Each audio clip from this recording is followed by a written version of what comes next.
प्रथम BA, BCom और BSc के जो छात्र हैं इनको मेरा हार्दिक स्वागत है इस बी कक्षा के लिए।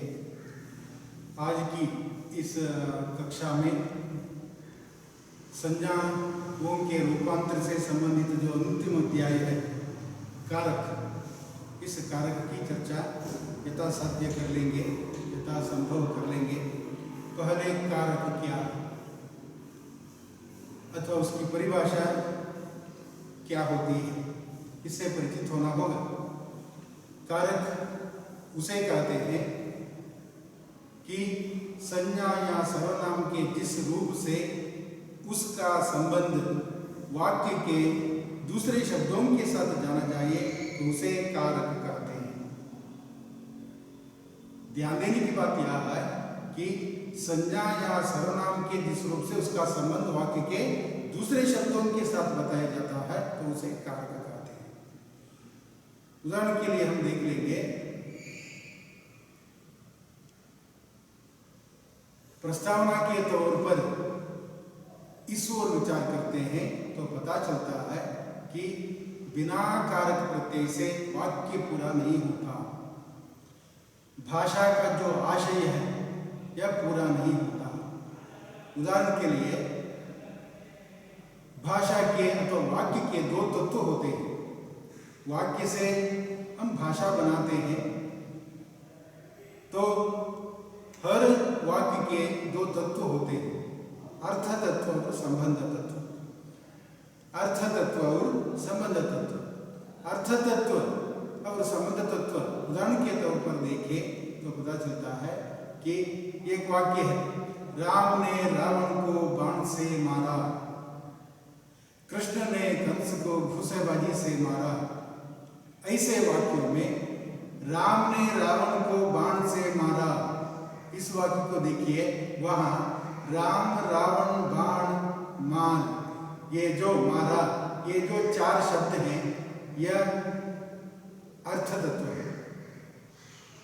और मात्र राम रावण बाण मारा हम कहते हैं तो उस वाक्य का जो आशय है इसे पूरा नहीं व्यक्त होता। आशय तभी सही ढंग से व्यक्त होता है जब हम इस वाक्य के बीच में ये कारक प्रत्यय जोड़ते हैं। जब वाक्य के बीच में ये प्रत्यय जोड़ते हैं इसे संबंध तत्व कहा जाता है। इसलिए वाक्य तभी पूरा बनता है, अर्थ तत्व और संबंध तत्व दोनों के मेल से वाक्य पूरा बनता है। वक्ता का आशय श्रोता तक पहुंचता है, पाठकों तक पहुंचता है। इसलिए राम रावण बाण मार अर्थ तत्व के उदाहरण है, ने राम ने रावण को, ने को से, ये संबंध तत्व के लिए उदाहरण है। इसलिए ये संबंध तत्व ने को से है, कारक प्रत्यय। इसलिए यह ध्यान देने की बात है, वाक्य इन दोनों के मेल से पूरा होता है और पूरा बनता है और वक्ता का आशय श्रोता या पाठकों तक तभी पहुंचता है जब ये दोनों तत्व वाक्य में होते हैं। यहाँ देखिए, श्री राम ने द्वापर युग में इस धरती पर अवतार लिया। ध्यान पूर्वक इन वाक्यों को सुनिए।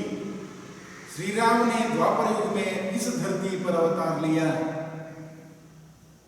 श्री राम को 14 वर्ष का वनवास मिला। भक्ति से ईश्वर को पाया जा सकता है। राम ने धर्म की रक्षा के लिए रावण को मारा। हमें पाप करने से बचना चाहिए। राम का नाम पारसमणि है। राम को अपने रोम रोम में बसा लो। इस प्रकार कोई राम भक्त राम का गुणगान करता रहता है तो राम का गुणगान करते वक्त वह बीच में ऐसे संबंध तत्वों को, ध्यान दीजिए, कारक प्रत्यय को, संबंध तत्व इन ब्रैकेट कोष्ठक के अंदर रखिए, कारक प्रत्यय। कारक प्रत्यय जोड़ने से मात्र वाक्य का आशय पूरे ढंग से श्रोता तक अथवा पाठकों तक पहुंच जाता है। राम को अपने रोम रोम में बसा लो, कोई राम भक्त कहता है, हे प्राणियों नित्य राम नाम का स्मरण करो। इस प्रकार हम देखते हैं यहाँ ने, को, से, के लिए, से, का, में, हे इत्यादि जो प्रत्यय जोड़ दिए गए हैं ये कारक प्रत्यय कहलाते हैं। इसलिए संज्ञा या सर्वनाम के जिस रूप से उसका संबंध वाक्य के दूसरे शब्दों के साथ बताया जाता है अथवा जाना चाहिए तो उसे कारक कहते हैं। इसलिए ये सभी कारक प्रत्यय हैं। ने, को, से, का, के, की, में, पर, ए, ये कारक प्रत्यय हैं। हिंदी के 8 कारक हैं, हिंदी के 8 कारक हैं, 8 कारक हैं। प्रत्येक कारक के प्रत्यय होते हैं, इसे कारक प्रत्यय कहेगा। प्रत्येक कारक को सूचित करने वाले चिन्ह होता है अथवा कुछ संदर्भ में कुछ चिन्ह होते हैं, उसे हम कारक प्रत्यय कहते हैं। हर भाषा में इस अर्थ तत्व और संबंध तत्व अनिवार्य है। अर्थ तत्व और संबंध तत्व हर भाषा में अनिवार्य है।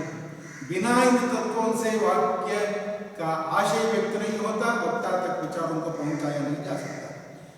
जैसे हम हिंदी के कारक संबंधी चर्चा करें तो पता चलता है यहाँ संज्ञा या सर्वनाम के साथ आकर उसका संबंध वाक्य के दूसरे शब्दों के साथ जाना जाता है। ने, को, से, का, की, में, पर हिंदी के कारक प्रत्यय हैं। कन्नड़ में हम देखते हैं ऊ, अन्नु, इंदा, के, गे, इक्के, अ, अल्ली, वो। ऊ, अन्नु, इंदा, के, इक्के, दिसेइंदा, अ, अल्ली, वो, ये कन्नड़ के कारक प्रत्यय हैं। इसे कहते हैं कर्ता कारक, कर्म कारक, कर्ण कारक, संप्रदान कारक, अपादान कारक, संबंध कारक, अधिकरण कारक और संबोधन कारक। कर्ता, कर्म, कर्ण, संप्रदान, अपादान, संबंध, अधिकरण, संबोधन, ये 8 कारक हैं। यह कन्नड़ में भी है, हिंदी में भी है और बाकी विभिन्न भाषाओं में इस प्रकार के कारक होते हैं। प्रत्येक भाषा का अपना कारक प्रत्यय हुआ करता है। कर्ता कारक का विभक्ति प्रत्यय कन्नड़ದಲ್ಲಿ ಆದರೆ ऊ, हिंदी में है ने। कर्ता कारक, कर्म कारक के लिए अन्नु कन्नड़ದಲ್ಲಿ, हिंदी गो। कर्ण कारक के लिए इंद कन्नड़ದಲ್ಲಿ, हिंदी से। संप्रदान कारक के लिए हिंदी में को, के लिए, के वास्ते, के द्वारा इत्यादि। कन्नड़ में के, गे, के, ಇದು 4 ಕೂಡ ಈ ಸಂಪ್ರದಾನ ಕಾರಕದ ಅಧೀನದಲ್ಲಿ ಬರ್ತವೆ. ಹಾಗೆ ಮುಂದಿನದು ದೆಸೆಯಿಂದ.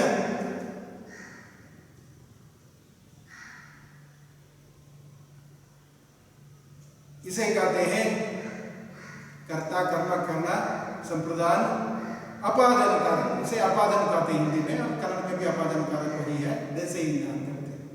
इस प्रकार ने, को, से, काके, की, में, पर, है अथवा वो, ये इस कारक प्रत्यय के लिए उदाहरण है। इससे संबंधित चर्चा इधर होती है।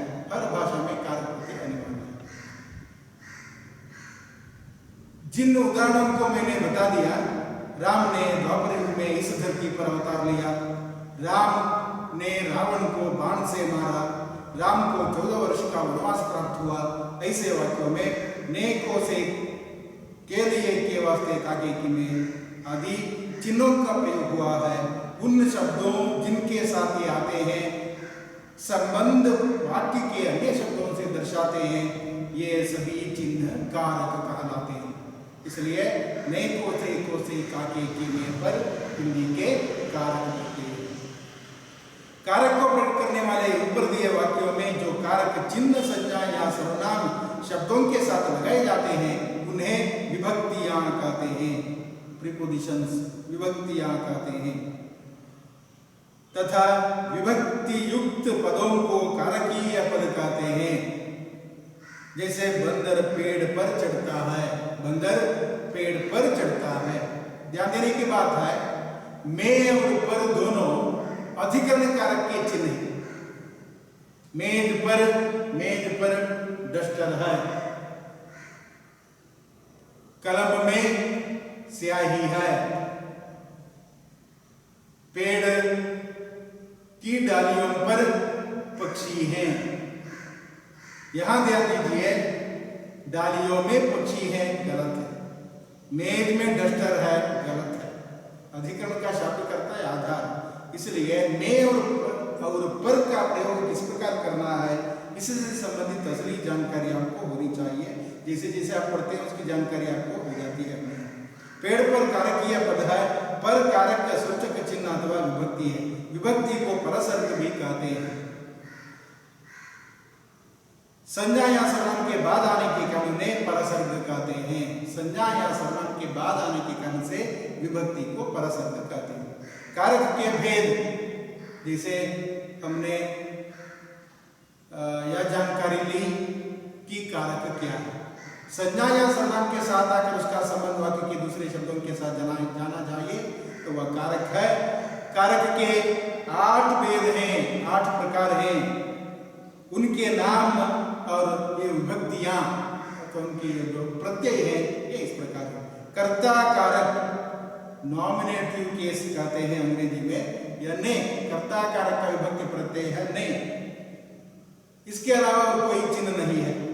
कर्म कारक ऑब्जेक्टिव केस कहते हैं। कर्म कारक का विभक्ति प्रत्यय है हिंदी में को, और कोई चिन्ह नहीं है हिंदी में भी। उसके बाद है करण कारक, करना नहीं करना। करण कारक इंस्ट्रूमेंटल केस, करण का अर्थ है साधन। हम कलम से लिखते हैं, कलम रूपी जो साधन है उससे लिखते हैं, इसलिए करण कारक का विभक्ति प्रत्यय से, के द्वारा, के साथ, ये सभी इस करण कारक के विभक्ति प्रत्यय है। संप्रदान कारक को, के लिए, के वास्ते सभी इस संप्रदान कारक के विभक्ति प्रत्यय है। अपादन कारक से, अलगाव और अपादन करते अलग होने की प्रक्रिया। पेड़ से पत्ते गिरे, आकाश से उनके गिरे, ऐसे वाक्यों में अलगाव होने की प्रक्रिया, फिर वे जाकर नहीं जुड़ते। अपादन कारक है से। संबंध कारक काके की और रारेरी, मेरा भाई, मेरे पिताश्री, मेरी बहन, ऐसे वाक्यों में मेरा, मेरे, मेरी, यह अपादन कारक नहीं है। संबंध कारक के लिए एक पद दूसरे पद से संबंध प्रकट होता है। अधिकरण कारक आधार में पर, जैसे मैंने बता दिया, मेज पर पुस्तक है, पेड़ पर पक्षी बैठे हैं, ऐसे वाक्यों में पता चलता है मेज पर। संबोधन कारक हे और अरे, संबोधन कारक के लिए उदाहरण। इस प्रकार हमें परिचित होना होगा। यह कारक है, ये कारक के भेद हैं।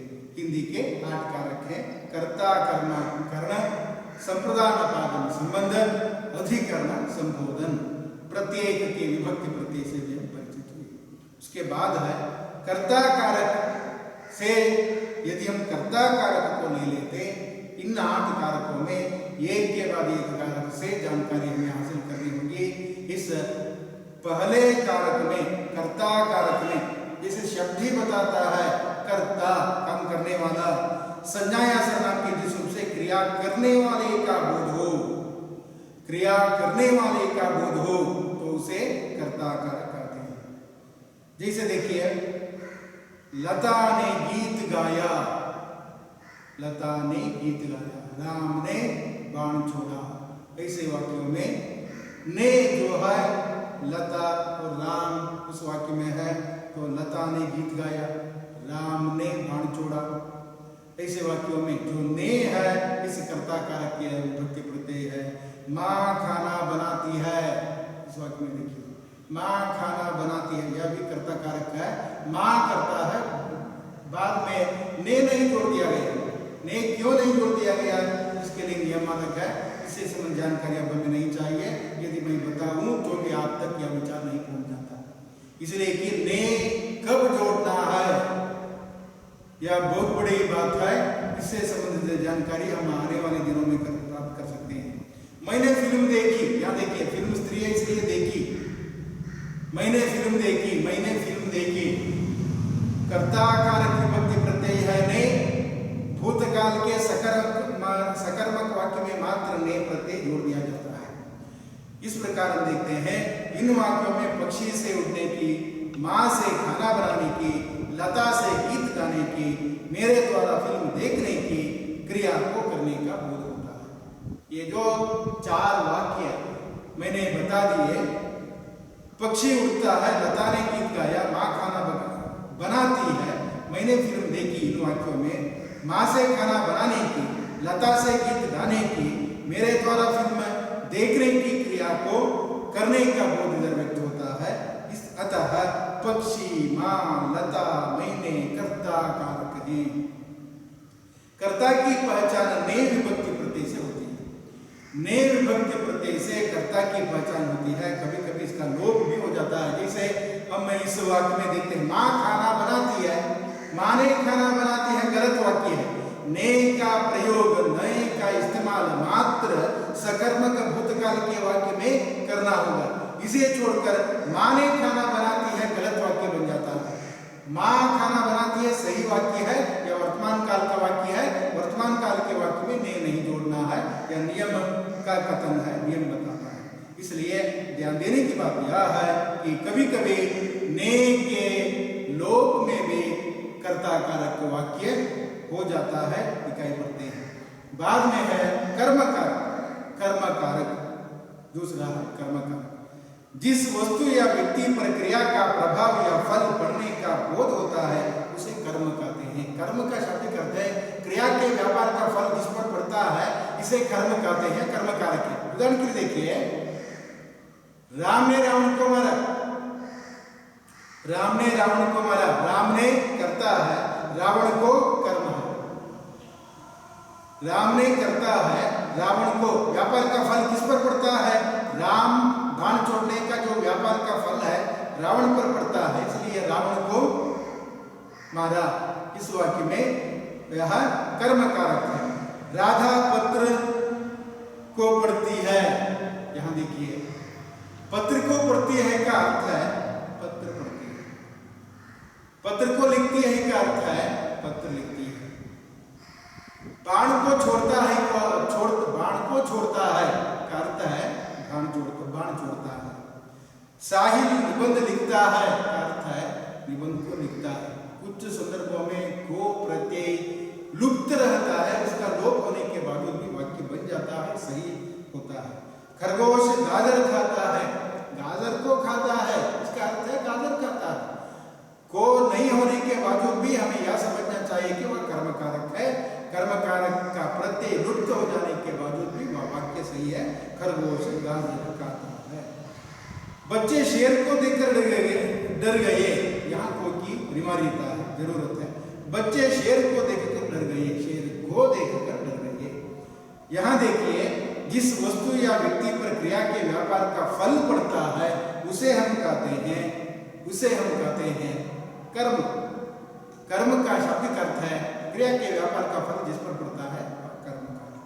इन वाक्यों में क्रिया का फल पत्र, निबंध, गाजर, शेर आदि पर पड़ता है।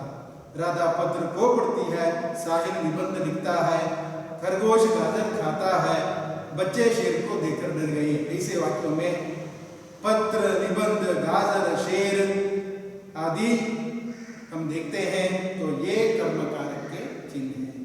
कर्म कारक की पहचान को विभक्ति से होती है, कभी कभी इसका लोप भी हो जाता है, मैंने बता दिया।